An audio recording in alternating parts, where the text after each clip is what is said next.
perceive the succeeding presentations and discern on any revelations, especially those that pertain the public perception of the PNP.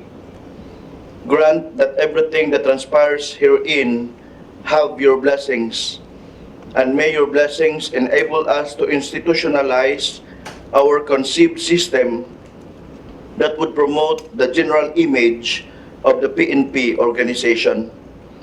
Send forth also your blessings upon all of us, especially to our guests present today.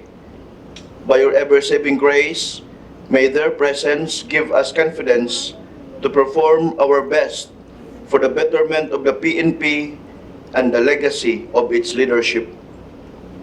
This we pray in your mighty name. Amen. Amen. Please be seated. And now let us hear the welcome remarks, and to give the overview of today's activity, the Acting Chief of Directorial Staff, Police Major General Cesar Hawthorne Binag.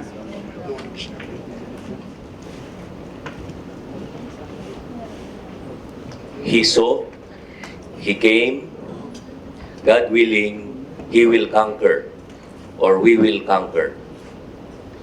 Ladies and gentlemen, good morning. The Chief, long before his designation as the officer in charge of the Philippine National Police, saw that the PNP badly needed reforms, as evidenced by low public perception due to the negative issues that plague the organization, perennial organizational dysfunctions, eroding personal discipline, as manifested in the numerous admin cases. Not just he saw it, he accepted it, and he humbly accepted the fact that we badly needed experts to diagnose our problem. And so the engagement with the Ateneo School of Government came into picture through Father John Young. ASOC made a proposal to do a diagnosis that will inform evidence-based reforms in the Philippine National Police, and to study and determine what contributes to the success and failure in the performance of the Philippine National Police. The coverage was NCRPO and started in June 2019. Then he became the OIC sometime in October 2019. Armed with initial discussions and findings of the study, the Chief immediately adopted initiatives such as body mass index, zero backlog of admin cases, and he supported vigorously the squadding concept as part of our internal cleansing program. The initial gains of these three projects will be presented in a short while. He saw, he came, he became, and God willing, he will conquer, or we will conquer, because the Chief recognizes that it would require the collective effort of the community and the police to succeed in reforming or transforming our organization. And precisely the reason why we have invited representatives from different sectors of the community. Sir, if you may, allow me to acknowledge them. From the Academe, Dr. Winston Paduhinog, the President of the University of Asia and the Pacific. From the media, Mr. Alfred Dallison from People's Journal, Mr. Glenn Gatus from DCEC, from the religious sector, Dr. Aldrin Peñamora, the Executive Director for Justice, Peace and Reconciliation, PCEC, the President of Bless Our Cups Movement, Mr. Boy Manuel, who actually partnered with Ateneo in conducting this study, Chairman of Imam Council of the Philippines, Alim Said Ahmad Bashir, Philippine Dawa Islamic Advocate, Sheikh Taha, Bishop Filomeno Palma, Vice Chairman of Pastor Association for the Restoration and Transformation, or Party, the Corporate Secretary, Pastor Association of Party, Reverend Colili, We also invited the President and some members of the Board of Governors of IPP, Attorney Domingo Cayosa. Sir, a while ago we just signed an MOU with them. Together with him are Attorney Aguila, Calasan, Ms. Duminsang, and Ms. Nueva. And of course, the one who will be doing the presentation in a short while from the Ateneo School of Government, the Dean himself, Dean Ronnie Mendoza. Sir, and the members of his team. And sir, for your information, we have scholars, PNP officers who are studying right now under the stewardship or mentorship of Dean Mendoza. Please stand up, yung mga estudyante na sa Ateneo School of Government. Thank you. So other members of the media and for the members of the community, we have with us no less than the Chief himself and the members of the directorial staff, full force who kami dito to listen to the presentation of the Ateneo School of Government in finding out factors behind officers' performance in the PNP. On that note, I welcome you all and we're hoping for a fruitful discussion ahead. God bless us all. Thank you very much, sir. To present to us the result of the Ateneo School of Government study and recommendation, ladies and gentlemen, we would like to request Dean Ronald Mendoza, Ateneo School of Government.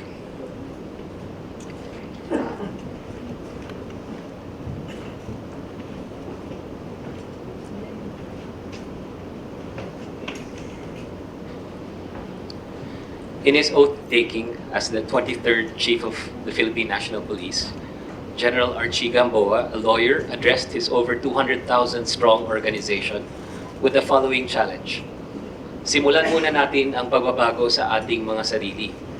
We cannot implement the rule of law if we ourselves violate the law. Very few, if any, of our government agencies have exposed themselves to evaluation over the years.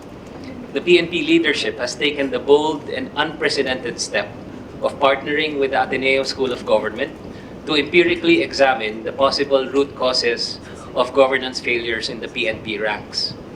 For months, PNP top brass gave our small research team, some of them are actually here in the room,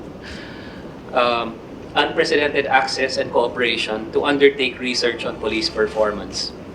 Our research diagnosed what factors both build and erode leadership and performance within the ranks, especially among younger officers. Among many factors, we looked at demographic background, professional history, personality traits, and organizational culture as possible predictors of performance in the PNP. I will spare all of you the econometrics and statistics, but the full study is available online and some of you have hard copies in front of you. I will jump straight into the main findings. First, we found evidence that strong performing officers are those that act more independently of others, remain firm on their stance, demonstrate confidence, and have lower self-doubt. These individuals are more intrinsically driven to succeed rather than to be influenced by other individuals. Age and education level were also associated with relatively stronger performance of police officers. This suggested the greater risks of poor performance were front-loaded in a young officer's career, when experience and education had not yet become influencing factors. More assignment transfers for a police officer were associated with stronger performance. Rotations helped to prevent over-familiarization with potentially corrupt elements in any one assignment. And it also provides police officers with the opportunities to exhibit performance and gain more experience in different assignments. Lastly, those officers who received managerial skills training, not just operational skills training, have higher likelihood to perform better. This suggests that purposive leadership development fosters better performing officers. Our research also exposed the need for a deeper analysis of recruitment and selection policies to ensure that the PNP successfully attracts the youngest candidates with the right leadership characteristics for service. This could also involve a more formal collaboration not just with the Philippine National Police Academy, but with other schools and criminology colleges as well, since the bulk of officers in the PNP are actually not graduates of the PNPA. The squad concept helps to ensure that each policeman in a unit will be accountable to each other as they look out for each other's welfare. On the other hand, the informal bata-bata, also known as senior-junior system, breeds patronage between seniors and junior officers. The participants claimed that this system produced positive effects before, such as a sense of loyalty and trust, but this has since been abused over time and used for personal gain, such as for protection and promotion. Hence, the squad concept, which focuses on spiritual and values formation, has been adopted as a key preventive and restorative measure in the internal cleansing program. This may be reinforced by finding ways to institutionalize and further root these practices within the organization and in partnership with other stakeholders, such as religious groups and NGOs. There is much work cut out for the PNP, but we believe its present leadership has taken critically important steps to plant the seeds of reform, including the planting of importantly positive subcultures I mentioned earlier. It all begins also with a credible and independent evaluation and a diagnostic of what ails the organization. And since so few government agencies welcome this, the PNP leadership under General Archie Gamboa is to be commended for seeking an independent and critical assessment from which to base their reform strategy on. Future generations of PNP reformists will hopefully expand and build on this study and the partnership with academia. Ultimately, the PNP's main asset is its people, and strengthening its leadership and personnel pipeline is the most important building block towards its operational success in any mission theater, spanning combating illegal drugs and terrorism to working with local governments and communities to uphold the rule of law.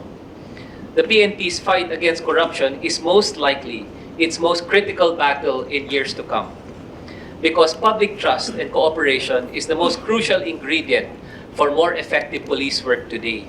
Thank you, Dean. Good morning to everyone.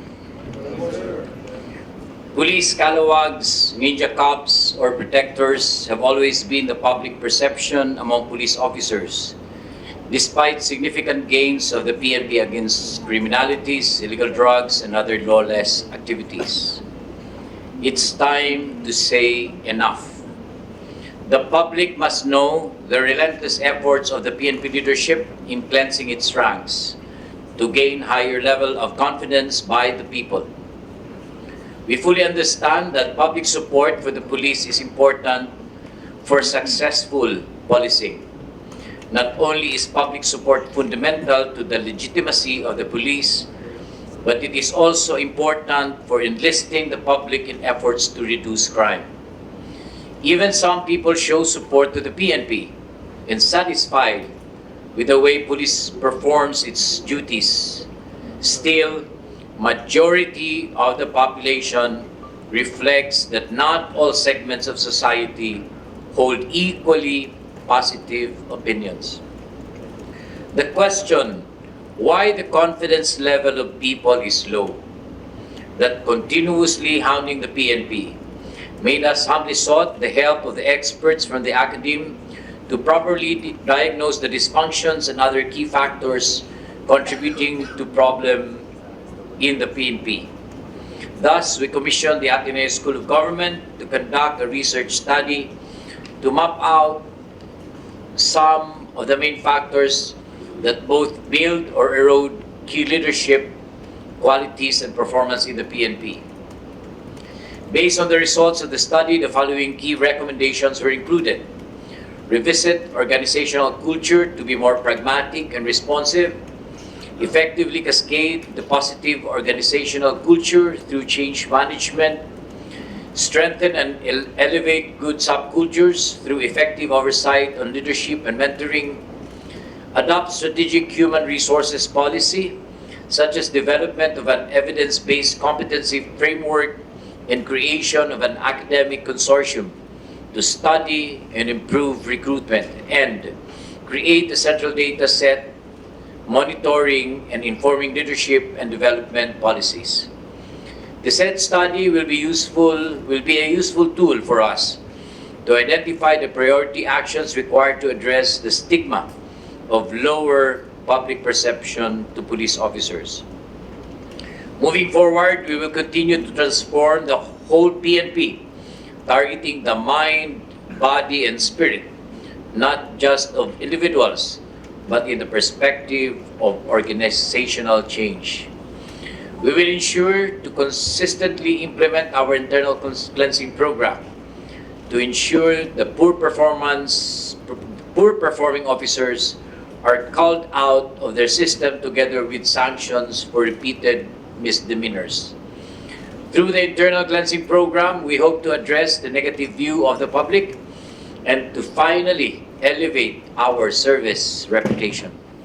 We are also serious to our revitalized physical conditioning and combat sports program to achieve a normal body mass index, as we recognize that we should look respectable in our uniforms, not just to show our competence and capability, but also in terms of physical appearance. These efforts will not be possible without the help of the people and the media as well. Opinions of the police are positive and quite stable over time, at least in the absence of significant shifts in police policy or media scandals. In our effort to overcome issues of corruption and other negative views in the PNP, we will improve more the quality of police-public interactions to gain public confidence and trust.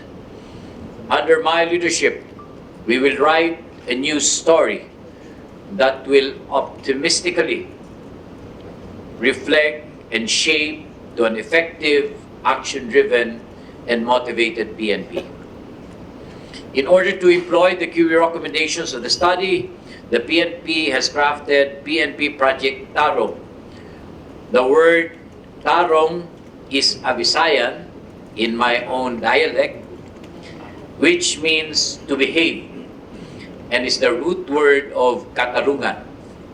Guided by the results of the study, we will put our best efforts to realize the following key activities: public briefing on the state of PNP fitness, public briefing on the state of the PNP discipline, on how fast we resolve admin cases, how fast we punish, and how fast we award.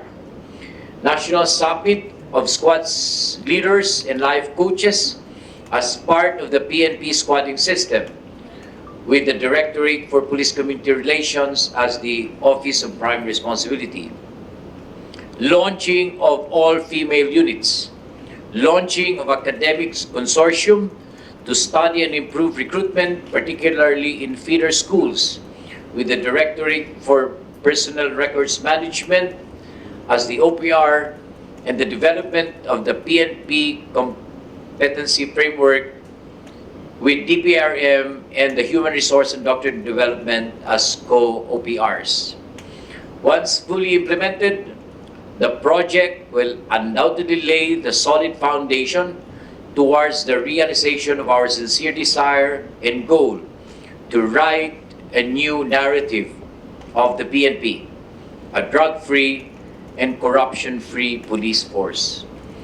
With our utmost resolve to advocate change within our organization as a team, I believe we can finish some chapters before the end of my term as the Chief of Philippine National Police. Thank you. Thank you very much, sir. As earlier acknowledged, the different directorial staff, our TCDS, of course, our Chief PNP, good morning. I will be presenting to you the state of discipline in the PNP, focusing on the administrative cases received and resolved by us. The low public perception of police officers has somehow improved with the success of anti-illegal campaign of the President, with the PNP in its forefront and its internal cleansing efforts to weed out undesirable PNP personnel from its ranks. However, admittedly, there are still PNP personnel who are reportedly involved in some illegal activities, but the PNP remains steadfast as ever in its commitment to cleanse its rank by pursuing this project, TARUNG PNP. At the start of the President's term in July 2016 to 2018, the PNP has recorded 8,113 or an average of 280 personnel per month who were punished ranging from the highest penalty of dismissal down to reprimand. Operator, proceed to the isa pa, sige pa.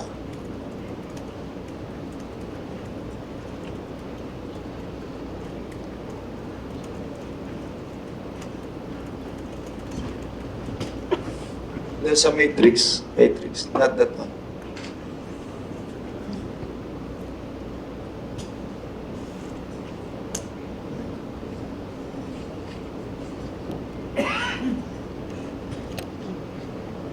Okay.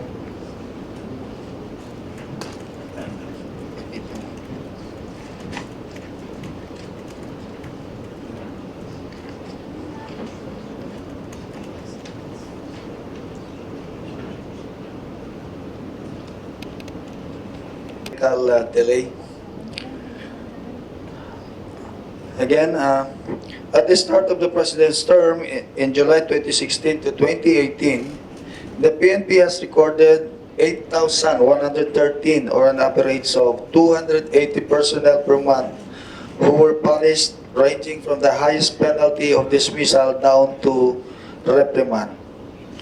For January to October 2019, our records reflect 3,019 or an average of 335 personnel per month were penalized for committing various administrative offenses.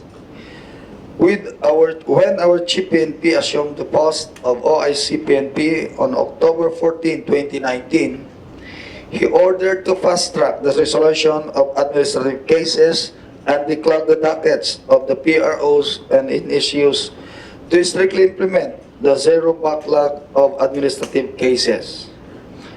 For the good 4 months with the Chief PNP at the helm, 2,199 or an average of 550 personnel per month were already punished for committing administrative offenses. A significant number compared to previous years. Abrupt incline is also in furtherance of the strategy under the punitive approach being pursued by the PNP through filing of administrative cases against PNP personnel involved in illegal activities as provided in PNP MC number 2019-27, entitled Enhance Revitalize PNP Internal Cleansing Strategy. Further, the said data record is expected to shoot up because of the efforts of the Chief PNP to streamline and simplify the process of administrative proceedings. As you can see, the backlog of admin cases from July 2016 to October 13, 2019 is distressing 1,007. When our Chief PNP stepped in with his strict marching orders to all PNP commanders to resolve the backlog, the number dramatically reached its lowest to 41. As a way forward, we have successfully taken the first step when the Chief PNP has signed the PNP Memorandum Circular, streamlining the process of resolving minor offenses from almost 180 days to just 7 days. This circular is to be carried out and approved by the NAPOLCOM as an amendment to the existing rules on disciplinary mechanism of the PNP, and we are still moving forward. The PNP to handle cases with jury duty assignment. We hope to bolster our gains in attaining zero backlog cases with these initiatives. That ends my briefing, and once again, good morning. Thank you very much, sir. On our next topic, the PNP State of Fitness, BMI initiative, and we'd like to request our presenter, the Director for Human Resource and Doctrine Development, Police Major General Amador Corpus, sir.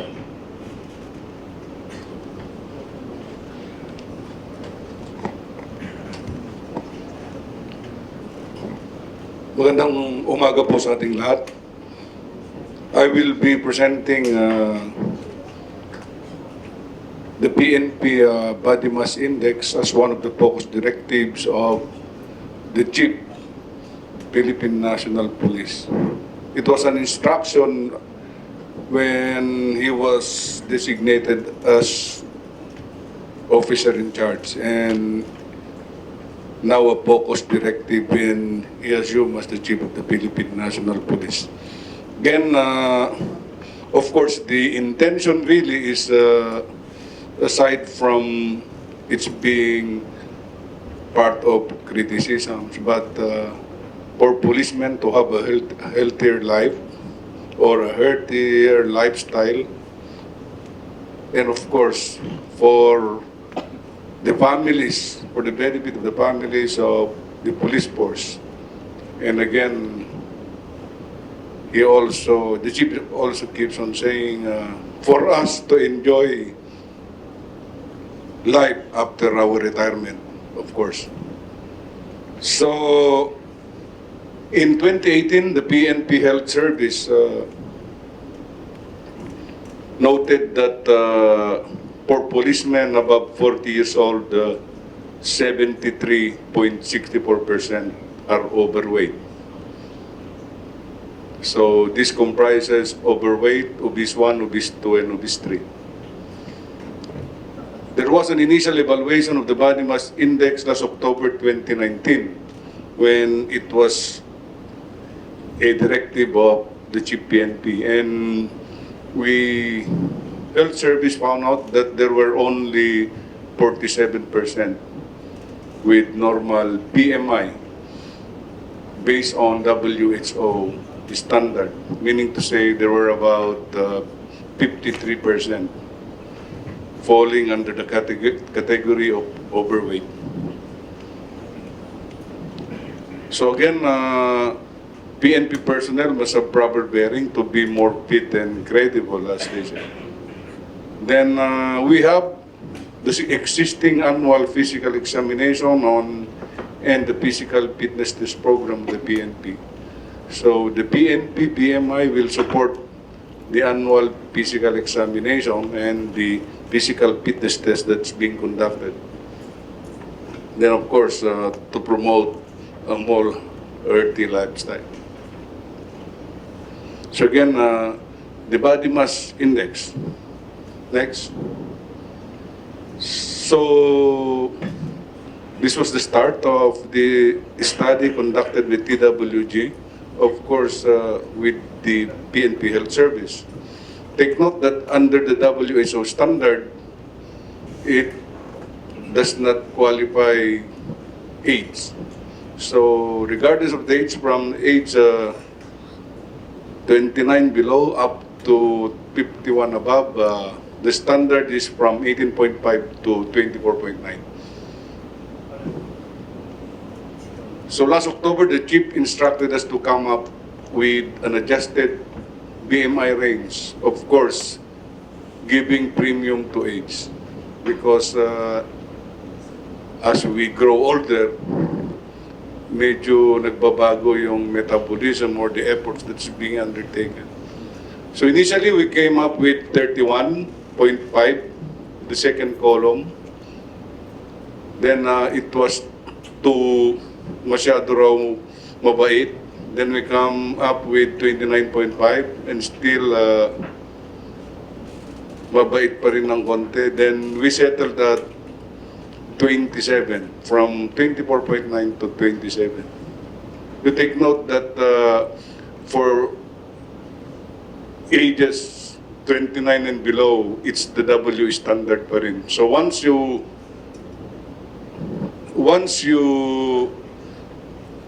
get the age of 30 and above, So you are given a 0.5 premium. 0.5 premium up to 27. So if you're 51 years old and above, so your acceptable BMI will be 27. Next slide. So ito na po yung BMI range according to age. So we have underweight, normal, acceptable BMI, overweight, obese 1, obese 2, and obese 3. With premium to age. Next. So we have required all PNP personnel to have the PNP individual BMI monitoring form. So this is accomplished and submitted monthly. It should be carried at all times in soft or hard copy, ready to be printed during inspection. Then the copies of the individual BMI monitoring form is maintained in all offices. Para mas mabilis po yung checking and records, it is transmitted in soft copies. But all the hard copies are available in the respective units. So it will serve as the basis during evaluation. So you will take note that it is due design to prove the correctness of all entries. Next. So this is the individual example of the individual BMI monitoring form. And it is the BMI of the chief himself.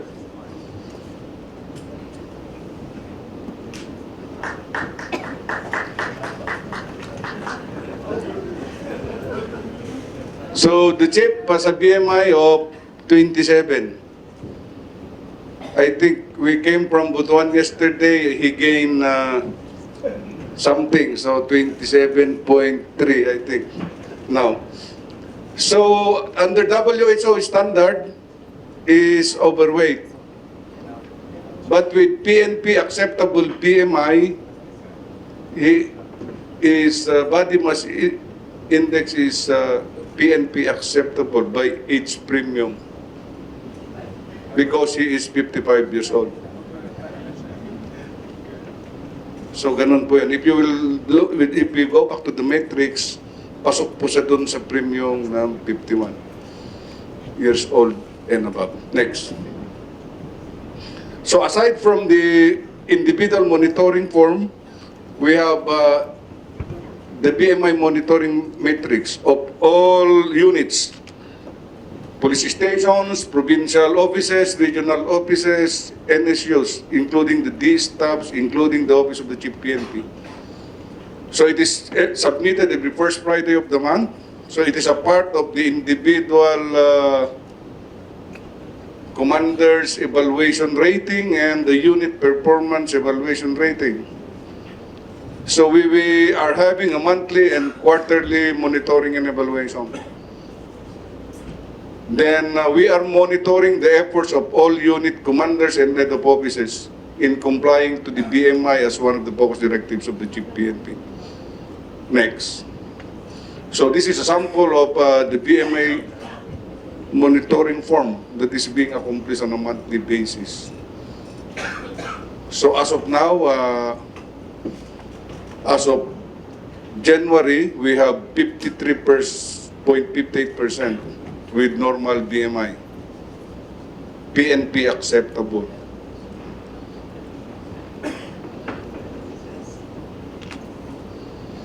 So take note that last December we have 55 normal. Then on January it was 53. So bumaba po siya ng konti. For reasons, most of them are saying because of the Christmas season. Kaya nag-gain po sila lahat, karamihan. Next slide. So this is a monitoring matrix of all regions.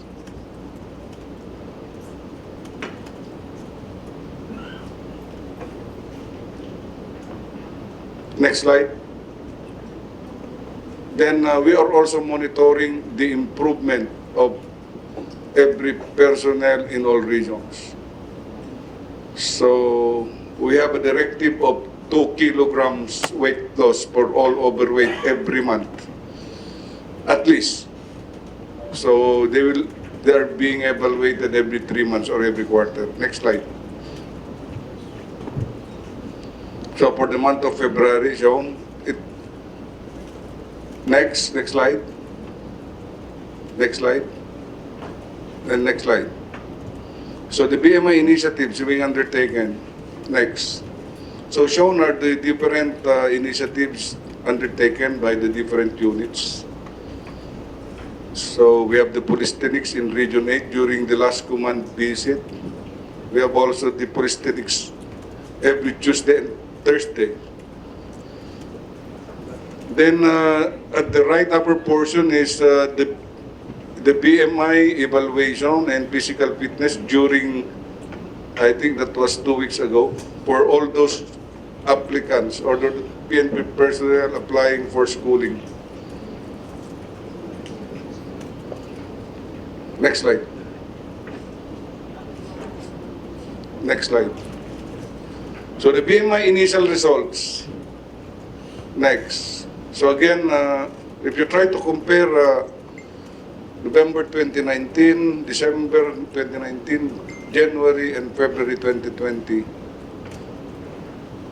so we have improved from 98,000 normal in November 2019 to 108,000 more or less for February 2020.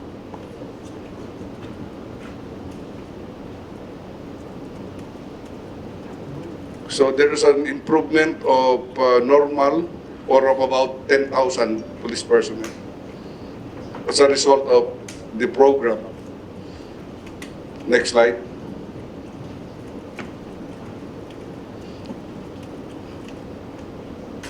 So this is also a sample BMI monitoring form of a patrolman.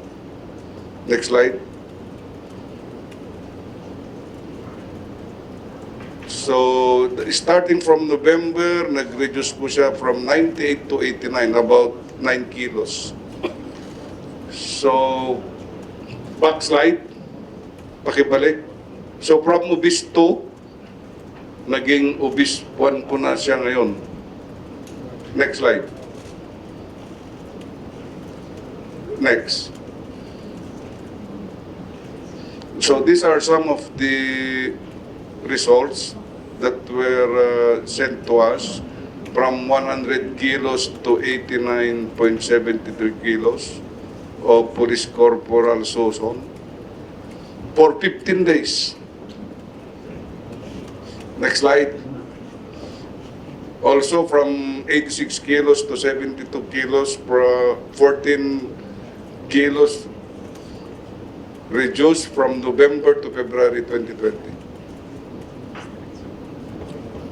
Next slide. So this is our BMI calculator that was crafted by the PNP Health Service. So it is computed by your weight in kilograms divided by your height in meters squared. So meron po siyang minimum ideal weight and the maximum ideal weight. So sasabihin niya po doon sa red column kung ilan ang proficiency mo or ilan ang overweight mo.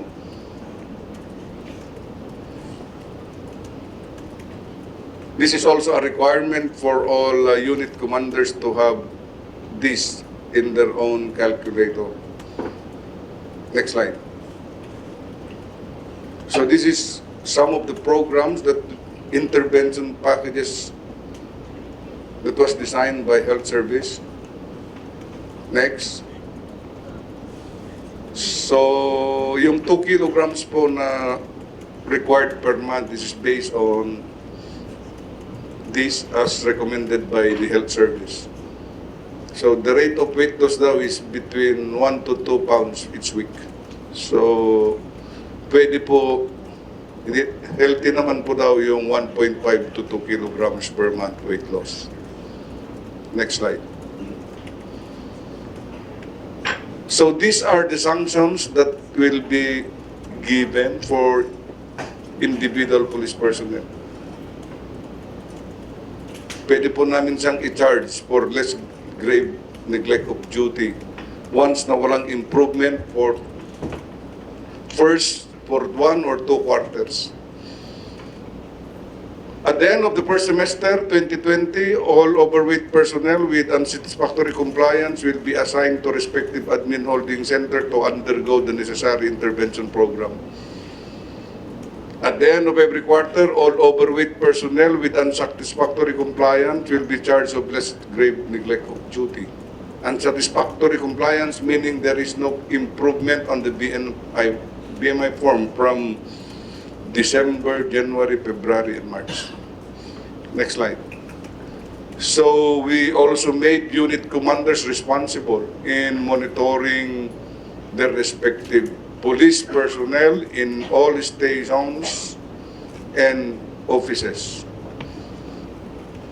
So there will be also sanctions for unit commanders na hindi nag-improve yung mga kanyang tao, including provincial directors.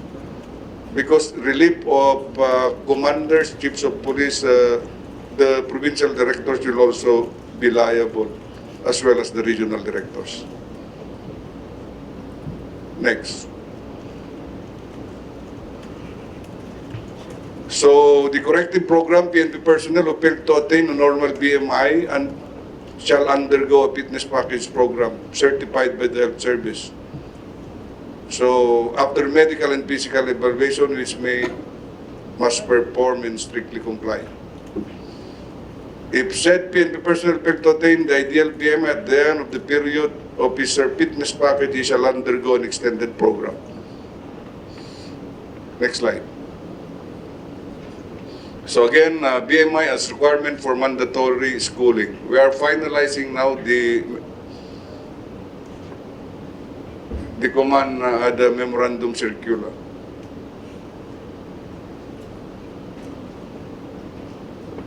So obese personnel shall not be allowed to undergo mandatory schooling.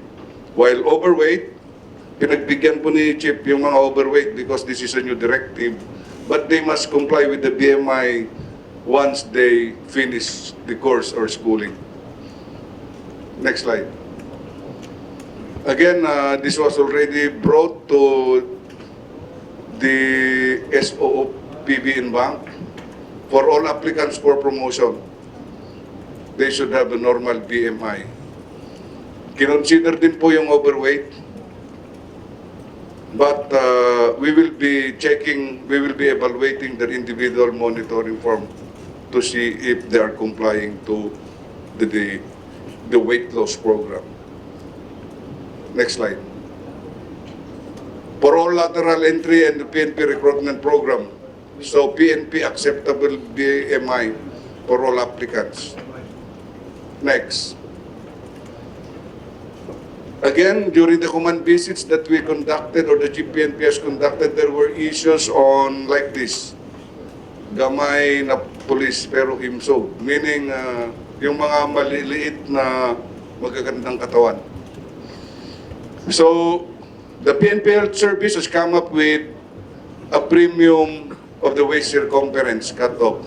Kung ikaw nga ay overweight pero maganda naman ang katawan mo, then yung mga iba, overweight ka but with large body frame. So again, next slide. So hence, for overweight personnel with athletic or muscular physique that fits the waist circumference cutoff with no bulging abdomen, they will be classified as acceptable by waist circumference. Next slide. So yan po, for 44 years old and below, sa babae is 31 inches or below waistline. Sa lalaki, it's 35 inches and below. So you can invoke that.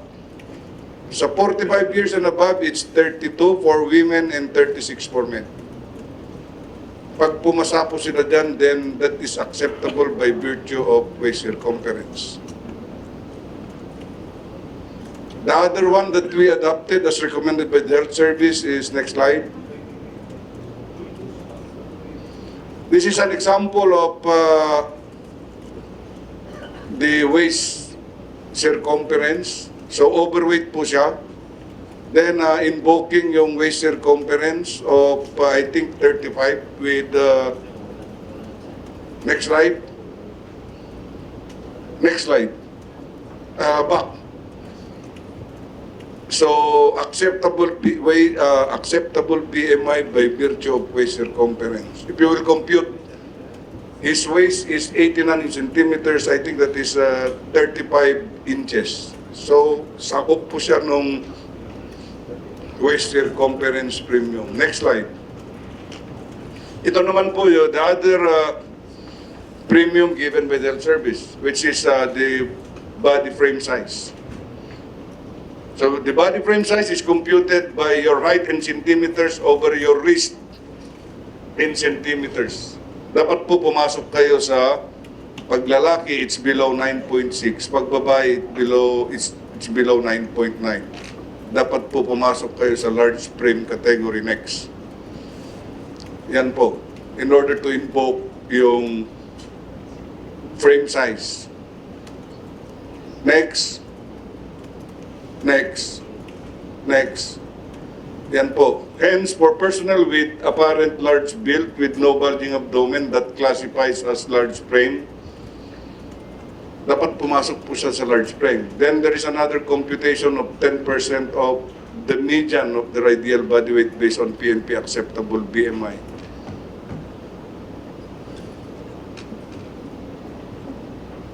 Next.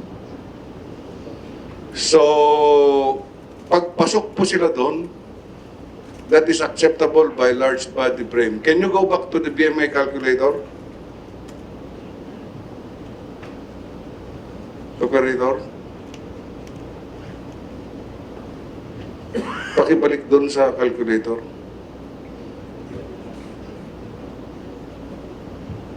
Again, ito po yung, for example po, the age of 51, your lower limit is 56 years old, 56 and 81, so that is almost 25. So ang median po niyan is 25 divided by 2 is 22.5. So 56 plus 22.5 is almost 58.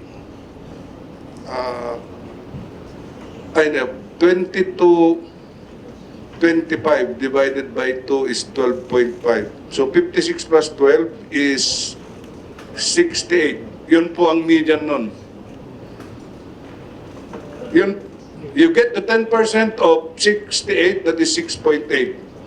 So, idadagdag po yung 6.8 sa 81. So, 0.7. So, that is almost 88.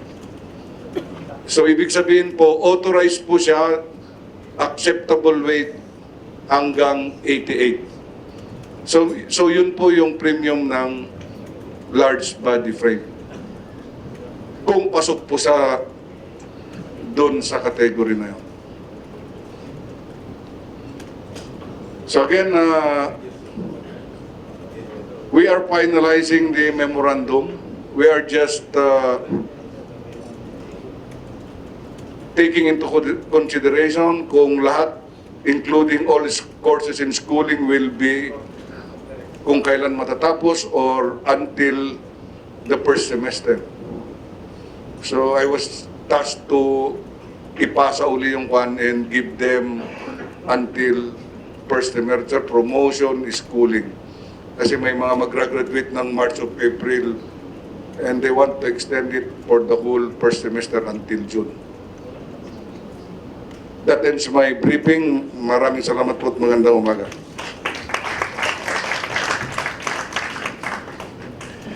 Thank you, sir. Police Major General Amador Corpus, our DHRD Director. And now the Director for Police Community Relations, Police Major General Benigno Durana Jr. on the PNP Squadding Concept. Good morning, everyone. Today, I will present to you a rundown of the PNP Interfaith Squadding System one of the activities under the revitalized PNP internal cleansing strategy. The Philippine National Police has been hounded by issues concerning personnel getting involved in illegal activities. No less than the President, Rodrigo Roa Duterte, gave his pronouncement to clean the ranks of the PNP. The PNP, in its strong desire to clean up its ranks, issued the PNP Memorandum Circular 2019-027 or the Enhanced Revitalized PNP Internal Cleansing Strategy. The mission is to implement a more effective, comprehensive, and sustainable internal cleansing program. The primary objectives of the PNP Internal Cleansing Strategy are prevent PNP personnel from involvement in legal and criminal activities, which the PNP aims to achieve through the implementation of activities under the preventive approach. Identify, arrest, apprehend, prosecute, and punish PNP personnel who are involved in illegal and criminal activities, and to remove PNP personnel who are incorrigible, irredeemable, and hopeless. The PNP aims to achieve these objectives through the implementation of activities under the punitive approach. Reorient, reform, convert, and reintegrate PNP personnel involved in legal activities who are still redeemable to become responsible police personnel once again, which the PNP aims to achieve through the implementation of activities under the restorative approach. The Interfaith Squad system is one of the most important activity under the preventive approach of the Enhanced Revitalized PNP Internal Cleansing Strategy. This serves as the primary vehicle for achieving the objective of the preventive approach, which is to develop God-centered, service-oriented, and family-based PNP personnel. The Interfaith Squad system provides the venue for a regular squad weekly interactive meeting or swim facilitated by the values or life coaches who are church ministers, pastors, imam, laymen, and workers who volunteer to facilitate the delivery of squad lessons using the Interfaith Squad System Manual, the Bible, and the Quran. The Interfaith Squad System brings together PNP personnel in a spirit of camaraderie, teamwork, and a shared journey of transformation. It promotes a sense of responsibility for each other and a sense of belonging to the squad. It also helps strengthen the squad members' walk of faith and encourage accountability for their personal and professional actions. As of February 27, 2020, a total of 21,581 squads were established. Out of the 21,581 established, a total of 16,285 squads have values or life coaches for the conduct of the swim. A total of 45,085 activities were conducted nationwide for the period covered February 1 to 27, 2020.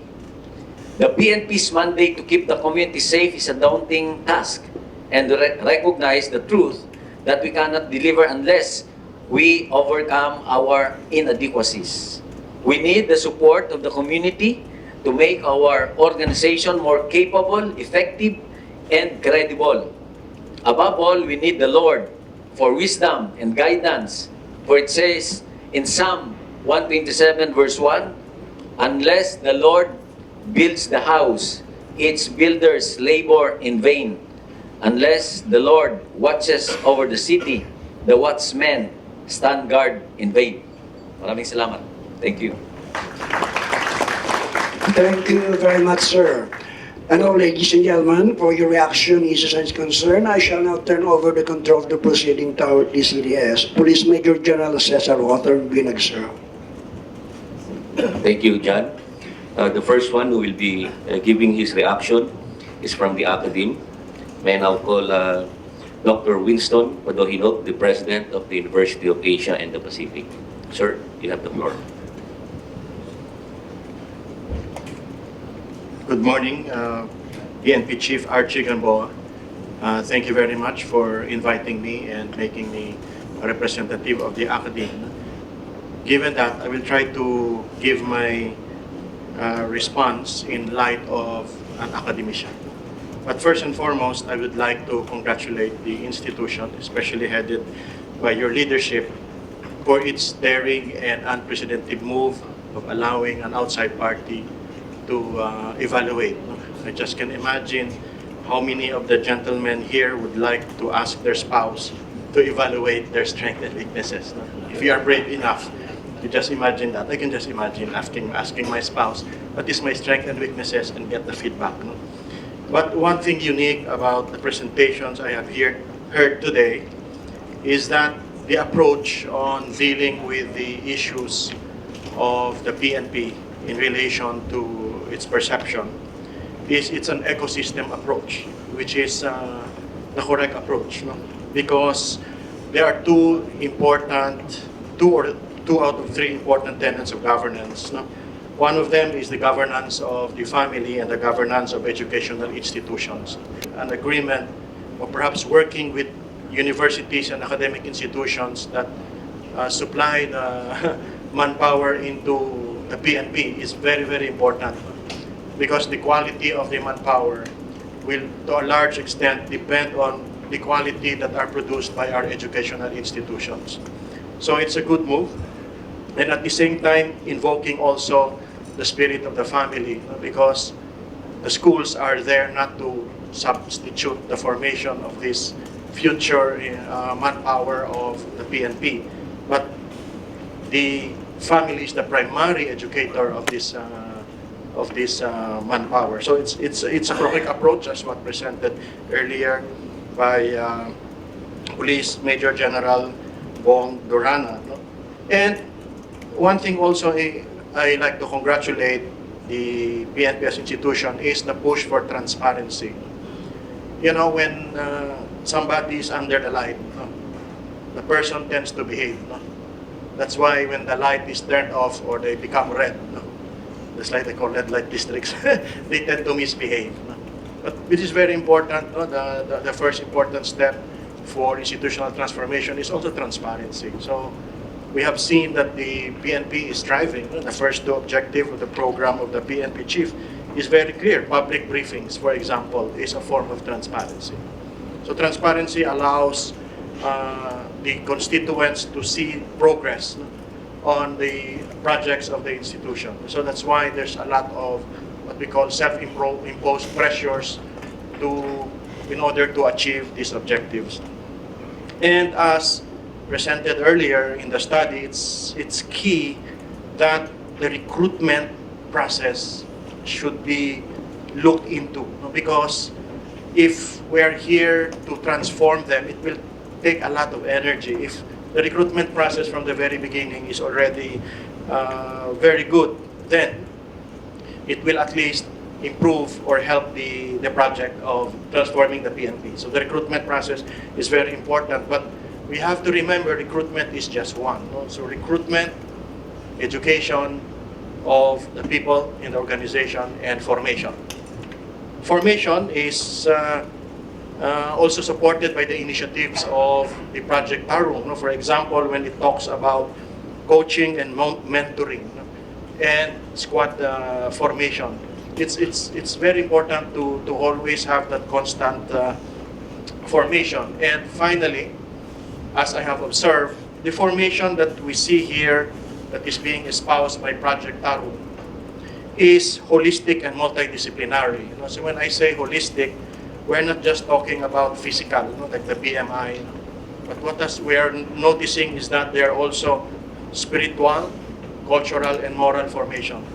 It's a very important component in the formation of an individual. We cannot just rely purely on technical formation. We need to also make sure that we have a holistic formation for our personnel, both the leaders and the members of the PNP. And finally, multidisciplinary, as the study had shown. We cannot just be an expert on our field of police operation. We need to go through a lot of multidisciplinary studies, studies on management and leadership, studies on people relations, studies of the law, meaning it has to be multidisciplinary. So in this case, I would like to congratulate PNP Chief Archie Gamboa for a holistic, transparent, multidisciplinary approach to handling the issues facing the PNP. I wish you good luck, sir. But I guarantee your support.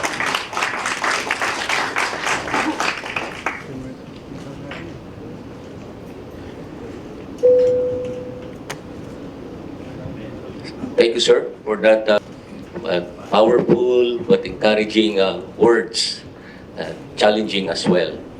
So, the next reactor will be from the religious sector. May I now call Reverend Dr. Aldrin Peñamora from the Justice, Peace, and Reconciliation Commission, PCC.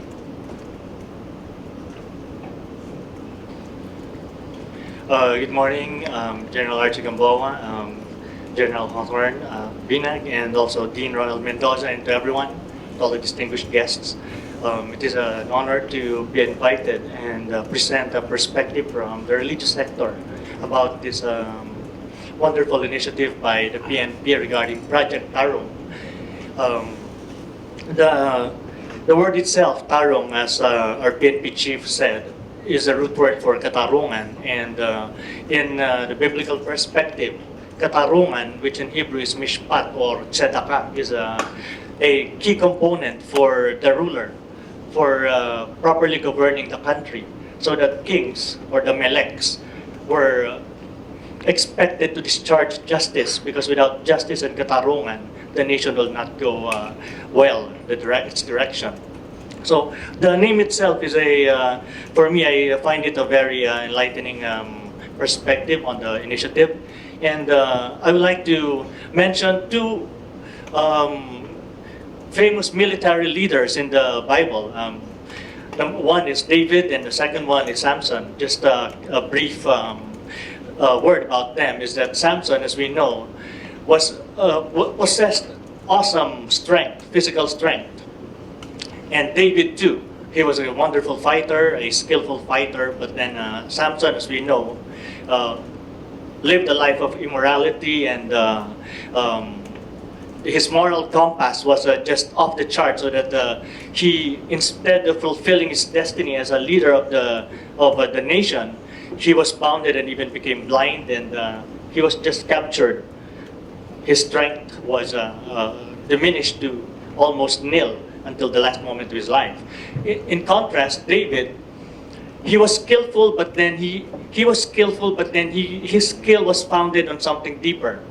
And as Dr. Winston Padohino mentioned, the spiritual aspect is also very important in the development of a leader.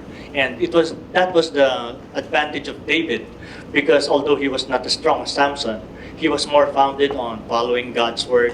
And I think for the religious sector, as we said, the holistic aspect of Project TARUNG, and as we saw with the projects like Brothers Keeper and then the squadding, these are just wonderful initiatives, because we believe that our compass is being inculcated through religion. One of the key elements of developing values and our morality is through religion. So that this is the contribution that the religious sector can really contribute on, is that we can help in the formation, in the shaping of the values of our soldiers, of our policemen. And we appreciate very much that PNP has already partnered with the religious sector in various ways. And as we saw in the squadding, in the interfaith initiatives, these are just the initiatives that we feel are necessary. But then, of course, for the Christians, there is also a component of the non-violent aspect of leadership. So, but we also know that governance cannot be fulfilled without that aspect of authority, and then the imposition of discipline through force and military discipline. So I think for the religious sector, it is important for us to also educate our constituencies about the value of the proper use of force, because there is a disconnect. Sometimes we feel that on the perspective of the religious people, the policemen are using violence and, rooted in that kind of a non-violent tradition, we would look at the use of force as a sort of parang nakakatakot, parang hindi ito yung tamang pamamaraan. But we feel that it is the job of the religious leaders to also educate the constituencies of various religious traditions about the proper use of force, so that the partnership between PNP and the different religions are really necessary to educate our mga kababayan about the necessity and in order for yun pong, as we said, pagpapaganda ng perspective and the perception of the public toward the PNP. So again, I also would like to congratulate Chief PNP and the entire PNP for this initiative of Project Tarung, and we pray that katarungan would truly permeate our society through the PNP and other sectors of our government. Thank you.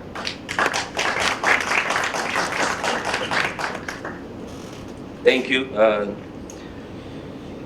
sir, for that spiritual context of the word tarung that you've shared with us, and the encouragement and the commitment to help us in shaping the values of our officers. Na-highlight yung kasalanan ng abogadong bugok o kaya ng policeman na mataba. But we fail to affirm the good that they do. So we will work on the positive rather than the negative. And that's why, as we go along, we hope that we will have the advice of the academe and the scientific community so that we can go forward in telling the story of the good Filipino lawyer, the good Filipino policeman, and the good Filipino in general. Finally, the term used by the leadership of PNP for this project is very, very apt.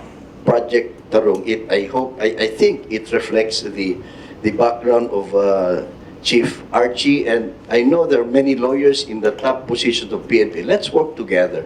Tarung is the base word for katarungan. Katarungan. And it's basic fairness. Is it? So as we look at the study and implement the changes, let me just invite you to the rallying cry of the Filipino lawyers under my leadership. And this is, justice bilis, hindi justice tiis. Let's reward the Filipino policeman and the lawyer, recognize, affirm the good that they are doing. Yung mga iilan na nagkakamali, let's go due process at huwag na nating patagalin, because justice delayed is justice denied to everyone. It is also unfair for the good Filipino policemen and the good Filipino lawyers to be tainted by the bad that very few would be doing. It is when we make everyone accountable by swift and certain fairness after due process that we promote professionalism in the ranks of the policemen, the Filipino lawyer, and everyone else.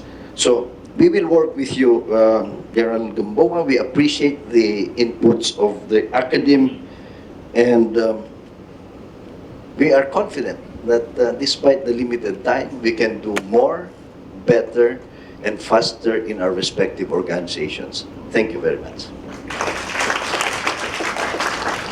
Thank you, sir. Comrade Attorney Cayosa, for affirming that we are in the right direction, and for your continued support to our organization. Portion to the media. So, reaction from the media, then followed by press briefing. Dito na rin, sir, gaganapin with the instruction of the Chief PNP. So, may I now call Mr. Alfred Allison. And in the interest of time, ang oras po natin ngayon ay 11:40. So, yeah, go straight to the point.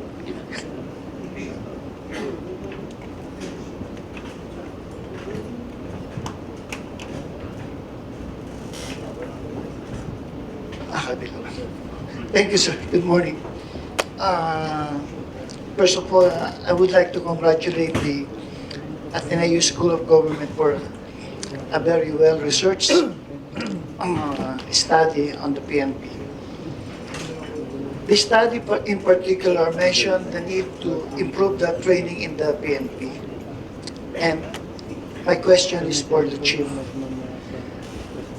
I think one of your priority programs right now is the improvement of training in the force, particularly in the PNP training institute and the PNPA.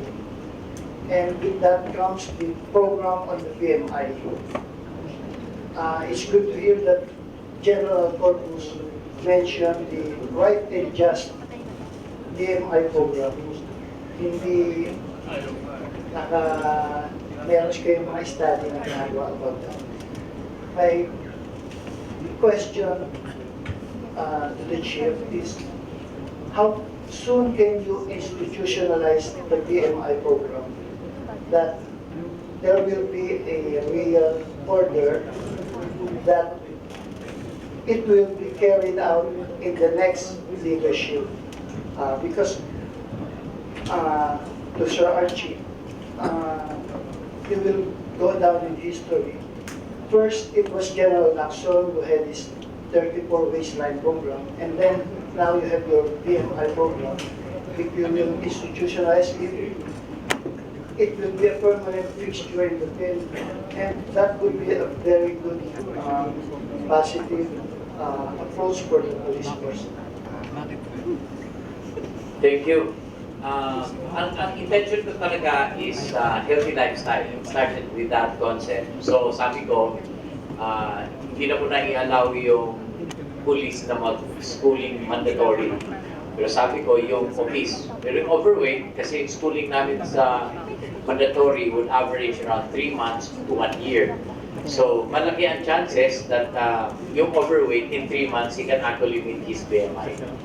Now, dito sa together with this, actually, nung kinonceptualize ko yan noong October 14, si General Rafael in the MPTI, in-implement niya agad. You cannot graduate and finish the police basic course if you are not BMI compliant. Now we went further. Even now in our admission, as a guidance sa TPRM, you cannot be a policeman from the very beginning kung hindi ka compliant. Now, what does this mean? First, maganda katawan. Second, it affords lessening corruption because we lessen discretion. Kasi di ba pag may weight content, may consideration, o baka pwede ng palusutin yan, etc. No? Or baka pwedeng waiver, o bigyan ka namin ng 1 linggo na mag-reduce ka. But in a way, kung very firm tayo, then right away, we can deny admission. Together with this, nagkapira ko sa house the other week.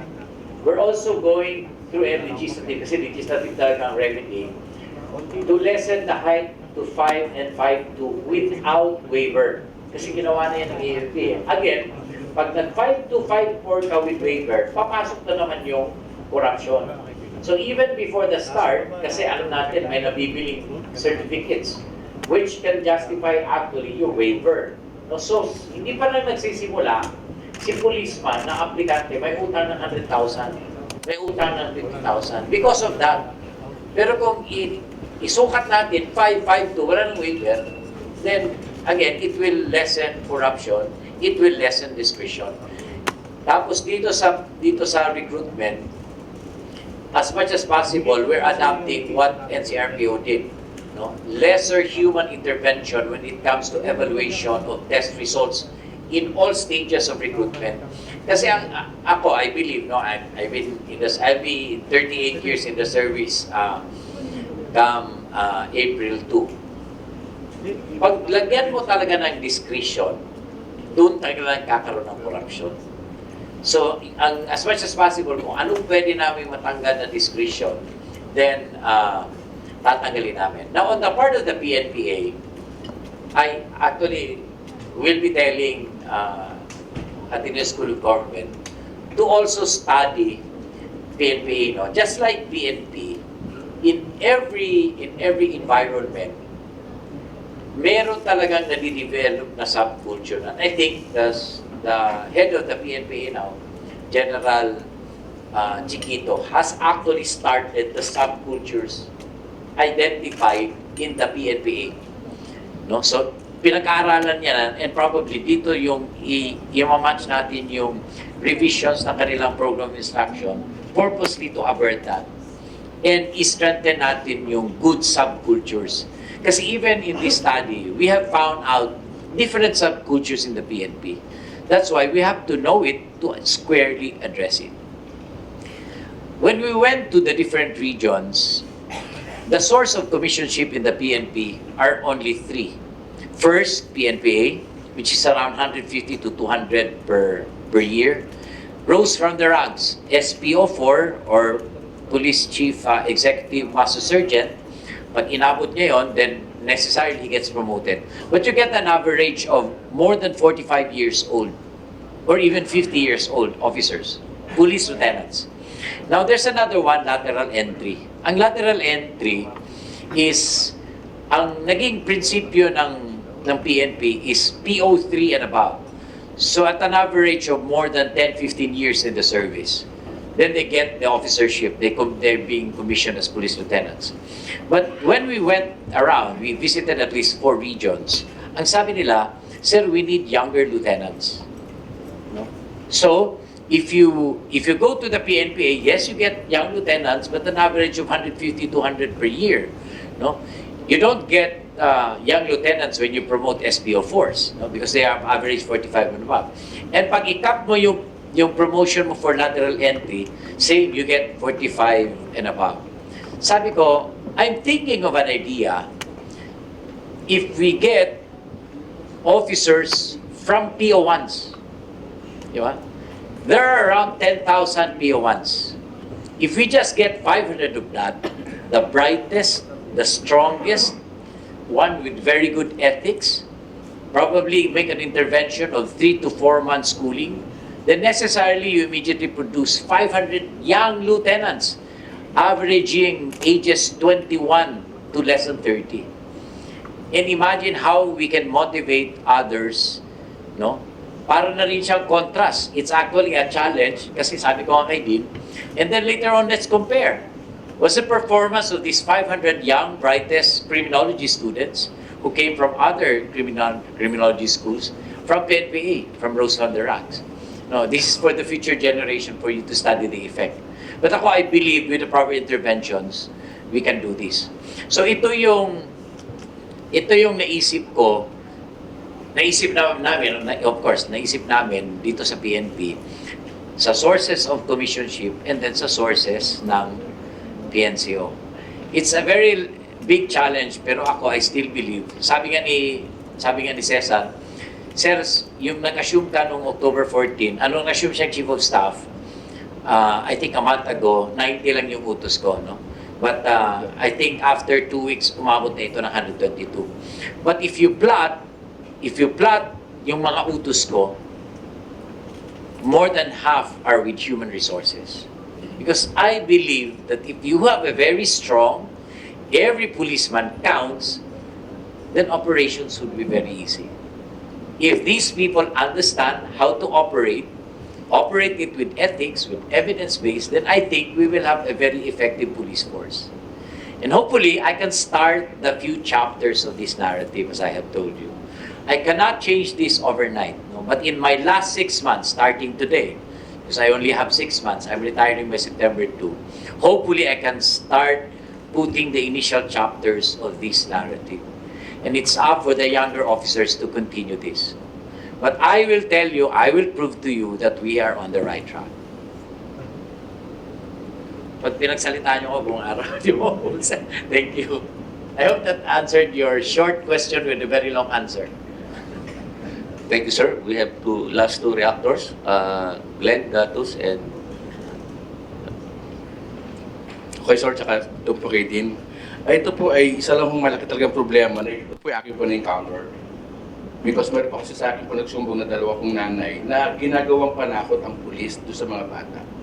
Na hanggang ngayon, ano po ganun, di ba? kapag ano, susumbong kita sa pulis, so yung image ng pulis, tapos yung po dalawang bata, nagka-trauma na po eh. Ayaw na pong lalabas kapag po may pulis. So, paano po natin ito ma-address? Siguro po sa mga barangay, from doon sa TILG, dito po mismo sa PNP na sila po ay kuya, sila po ay atin-atin, na huwag tayong matakot. Pero yung ginagawa mo ng magulang, pinapanakot ang pulis. Hanggang ngayon, yan pa rin po yung practice. Paano kaya natin ito po talaga mawala? Sa ganito po ating pong talagang practice po natin. Doon po sa mga magulang. Kapag hindi ka papasok, susumbong ka sa pulis.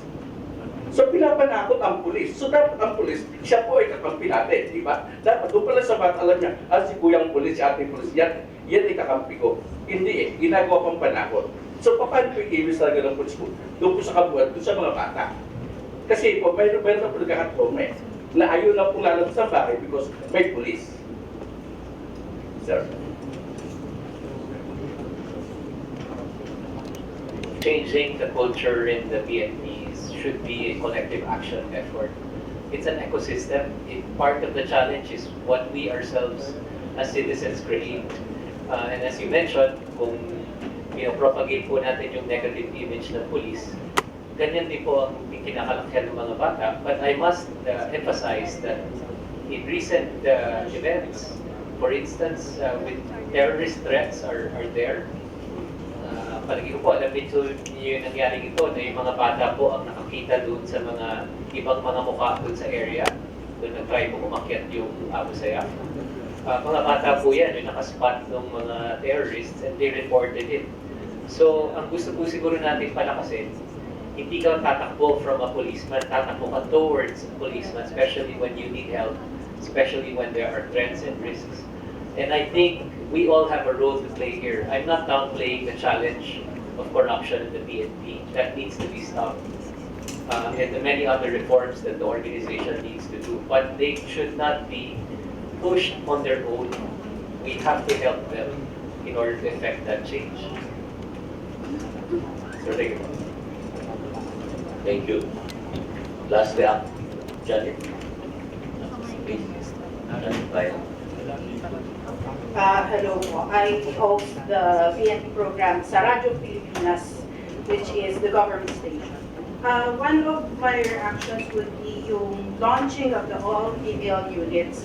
So I'm very curious about where do you plan to assign the all-female units? Kasi Women's Month po ngayon, so this is very relevant. Also, would there be more push on recruiting more women in the Philippine National Police? Okay, nakita niyo to, when General Sinas was the Chief of Police, was the Regional Director of Cebu, sinubukan niya yung all-women sa Siquijor, Provincial Director, and then yung isang police station, puro women police talaga. Ano tawag niya doon? Aling police station, parang gano'n. So, it did good, no? It did good. Una, kasi syempre, mukhang mas maganda ang kaharap mo sa police station, nanay, kesa tatay. Diba? So, parang iba kagad yung degree of affection. And you know what? When General Sinas assumed office here in NCRPO, there are a few mayors who actually requested that they want to give it a try for an all-women police force. No? Kaya we're drawing here. And even the highway patrol, no? Sino bang, si Ellie. When Ellie Cruz, sinubukan nilang mag-deploy ng all-women sa EDSA. No? Kasi ang perception nga, hindi corruptible, no? Tsaka mahiya ka. Lalaki ka, tapos challenge mo yung babae mo. No? Pero mind you, ito yung mga babaeng marunong rin bumaril, at pumatay kung kailangan. Now, siguro we're drawing it from this, no? Hindi naman dahil Women's Month ngayon, we'd like to pa-appreciate namin yung mga women sa amin. But we're giving it a try. No? We're giving it a try. Now, sa recruitment, we have to accept, generally, over-compliant kami actually. Kasi ang demand ng batas is only 10%. And we are actually accepting more than 10%. Kasi whether we like it or not, a fair warning to all men, no? Mas marami na talagang babae kaysa lalaki. No? Kaya necessarily, mas marami rin talagang applicant. But we have our own biases also when it comes to duties and responsibility, lalo na kung down sa police station and mobile force companies. No? So ito, i-balance namin ito. Probably, we also have to make a revisit. Siguro lahat ng NHQ, puro na babae lahat. No? Para magagaling sa administrative. I don't know. We're going towards that direction. That's why we really wanted to put it here because we believe that in a way, may effect din ito sa organization, no? Of deploying all women police force, all women. Siguro mag-try tayo ng isang directorate na puro babae, tingnan natin. Petikuloso talaga, no? Ako, graduate ako ng Ateneo de Davao. Kami yung first co-ed na graduates ng Ateneo de Davao. Nag-deviate kami from all men na graduates. And mind you, our valedictorian and our salutatorian were all women. No? So, mas ano sila mag-aral. Anyway, in as much as I want to answer a lot of questions, sorry, but we are an hour delayed in my schedule for today. No?